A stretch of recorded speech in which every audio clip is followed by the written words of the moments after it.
Chapter 39. And out of the blue thread and wool dyed reddish purple and copper scarlet material, they made garments of knitted work for ministering in the holy place. So they made the holy garments that were for Aaron, just as Jehovah had commanded Moses. Accordingly, he made the ephod of gold, blue thread and wool dyed reddish purple, and copper scarlet material and fine twisted linen. Then they beat plates of gold to thin sheets, and he cut out threads to work in among the blue thread, and the wool dyed reddish purple, and the copper scarlet material and the fine linen, as the work of an embroiderer. They made shoulder pieces for it that were joined. It was joined at its two extremities. And the girdle which was upon it for tying it close was of the same material, according to its workmanship, of gold, blue thread, and wool dyed reddish purple, and copper scarlet material, and fine twisted linen, just as Jehovah had commanded Moses.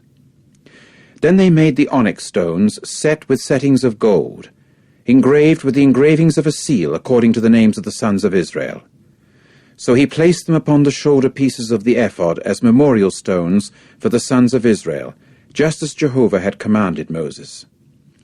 Then he made the breastpiece with the workmanship of an embroiderer, like the workmanship of the ephod, out of gold, blue thread, and wool dyed reddish purple, and copper scarlet material, and fine twisted linen. It proved to be foursquare when doubled. They made the breastpiece, when doubled, a span of the hand in its length, and a span in its width. Then they filled it with 4 rows of stones. A row of ruby, topaz, and emerald was the first row, and the second row was turquoise, sapphire, and jasper. And the third row was leshem stone, agate, and amethyst. And the fourth row was chrysolite, and onyx, and jade. They were set with settings of gold in their fillings. And the stones were according to the names of the sons of Israel. They were 12 according to their names, with the engravings of a seal, each according to its name for the 12 tribes. And they proceeded to make upon the breastpiece wreathed chains in rope work of pure gold. Then they made 2 settings of gold and 2 rings of gold, and put the 2 rings upon the 2 extremities of the breastpiece. After that they put the 2 ropes of gold through the 2 rings at the extremities of the breastpiece, and they put the 2 ends of the 2 ropes through the 2 settings. Then they put them upon the shoulder pieces of the ephod at the forefront of it. Next they made 2 rings of gold, and set them at the 2 extremities of the breastpiece upon its edge, that is, on the side toward the ephod, inward. Then they made 2 rings of gold, and put them upon the 2 shoulder pieces of the ephod from below, on its forefront, near its place of joining, above the girdle of the ephod. Finally, they bound the breastpiece by its rings to the rings of the ephod with a blue string, that it might continue above the girdle of the ephod, and the breastpiece might not get displaced from on top the ephod, just as Jehovah had commanded Moses. Then he made the sleeveless coat of the ephod the workmanship of a loom worker, all of blue thread. And the opening of the sleeveless coat was in the middle of it, like the opening of a coat of mail. Its opening had a border round about that it might not be torn. Then they made upon the hem of the sleeveless coat pomegranates of blue thread, and wool dyed reddish purple and copper scarlet material twisted together. Further they made bells of pure gold, and put the bells in between the pomegranates upon the hem of the sleeveless coat round about, in between the pomegranates. A bell and a pomegranate upon the hem of the sleeveless coat round about, for ministering, just as Jehovah had commanded Moses. Next they made the robes of fine linen, the workmanship of a loom worker for Aaron and his sons, and the turban of fine linen, and the ornamental headgears of fine linen, and the linen drawers of fine twisted linen, and the sash of fine twisted linen, and blue thread, and wool dyed reddish purple, and copper scarlet material, the work of a weaver, just as Jehovah had commanded Moses. Finally they made the shining plate, the holy sign of dedication out of pure gold, and inscribed upon it an inscription with the engravings of a seal, "Holiness belongs to Jehovah." Then they put a string of blue thread to it in order to put it upon the turban up above, just as Jehovah had commanded Moses. So the work for the tabernacle of the tent of meeting all came to its completion. in that the sons of Israel kept doing according to all that Jehovah had commanded Moses. They did just so. And they proceeded to bring the tabernacle to Moses, the tent and all its utensils, its hooks, its panel frames, its bars and its pillars, and its socket pedestals, and its covering of ram skins dyed red, and its covering of sealskins, and the curtain of the screen, and the ark of the testimony and its poles, and the cover, the table, all its utensils and the showbread, the lampstand of pure gold, its lamps, the row of lamps, and all its utensils and the oil of illumination, and the altar of gold, and the anointing oil, and the perfumed incense, and the screen for the entrance of the tent, the altar of copper and the grating of copper that belonged to it, its poles and all its utensils, the basin and its stand, the hangings of the courtyard, its pillars and its socket pedestals, and the screen for the gate of the courtyard, its tent cords and its tent pins, and all the utensils for the service of the tabernacle, for the tent of meeting, the garments of knitted work for ministering in the sanctuary, the holy garments for Aaron the priest, and the garments of his sons for acting as priests. According to all that Jehovah had commanded Moses, that was the way the sons of Israel did all the service.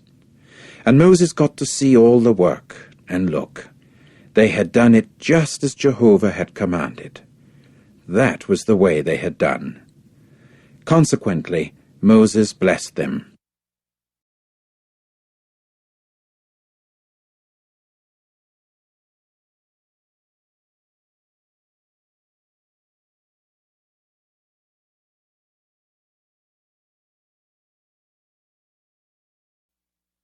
Chapter 40. Then Jehovah spoke to Moses, saying, On the day of the 1st month, on the 1st of the month, you are to set up the tabernacle of the tent of meeting, and you must place the ark of the testimony in it, and shut off approach to the ark with the curtain. And you must bring the table in, and set its arrangement in order, and you must bring in the lampstand, and light up its lamps. And you must put the golden altar for incense before the ark of the testimony, and put the screen of the entrance for the tabernacle in place. And you must put the altar of burnt offering before the entrance of the tabernacle of the tent of meeting. And you must put the basin between the tent of meeting and the altar, and put water in it. And you must place the courtyard round about, and put up the screen of the gate of the courtyard. And you must take the anointing oil, and anoint the tabernacle, and all that is in it. And you must sanctify it, and all its utensils, and so it must become something holy. And you must anoint the altar of burnt offering and all its utensils, and sanctify the altar, and so it must become a most holy altar. And you must anoint the basin and its stand, and sanctify it. Then you must bring Aaron and his sons near to the entrance of the tent of meeting, and wash them with water. And you must clothe Aaron with the holy garments, and anoint him and sanctify him, and so he must act as priest to me. After that you will bring his sons near, and you must clothe them with robes. And you must anoint them just as you anointed their father, and so they must act as priests to me, and their anointing must serve continually for them as a priesthood to time indefinite during their generations. And Moses proceeded to do according to all that Jehovah had commanded him. He did just so. Accordingly it came about that in the 1st month, in the 2nd year, on the 1st day of the month, the tabernacle was set up. When Moses proceeded to set up the tabernacle, he went putting its socket pedestals down, and placing its panel frames, and putting its bars in, and setting up its pillars. Then he spread out the tent over the tabernacle, and placed the covering of the tent above upon it, just as Jehovah had commanded Moses. After that he took the testimony, and put it into the ark, and placed the poles on the ark, and put the cover above upon the ark. Then he brought the ark into the tabernacle, and put the curtain of the screen in place, and shut off approach to the ark of the testimony, just as Jehovah had commanded Moses. Next he put the table in the tent of meeting on the side of the tabernacle to the north outside the curtain, and he arranged the row of bread upon it before Jehovah, just as Jehovah had commanded Moses. Then he placed the lampstand in the tent of meeting in front of the table, on the side of the tabernacle to the south. He then lit up the lamps before Jehovah, just as Jehovah had commanded Moses. He next placed the golden altar in the tent of meeting before the curtain, that he might make perfumed incense smoke upon it, just as Jehovah had commanded Moses. Finally, he put the screen of the entrance of the tabernacle in place. And he placed the altar of burnt offering at the entrance of the tabernacle of the tent of meeting, that he might offer up the burnt offering and the grain offering upon it, just as Jehovah had commanded Moses. Then he placed the basin between the tent of meeting and the altar, and put water in it for washing. And Moses and Aaron and his sons washed their hands and their feet at it. When they went into the tent of meeting, and when they went near to the altar, they would wash, just as Jehovah had commanded Moses. Finally he set up the courtyard round about the tabernacle and the altar, and put up the screen of the gate of the courtyard. So Moses finished the work, and the cloud began to cover the tent of meeting, and Jehovah's glory filled the tabernacle. And Moses was not able to go into the tent of meeting, because the cloud resided over it, and Jehovah's glory filled the tabernacle. And when the cloud lifted itself up from over the tabernacle, the sons of Israel would break camp during all their stages of journey. However, if the cloud did not lift itself up, then they would not break camp until the day when it lifted itself up.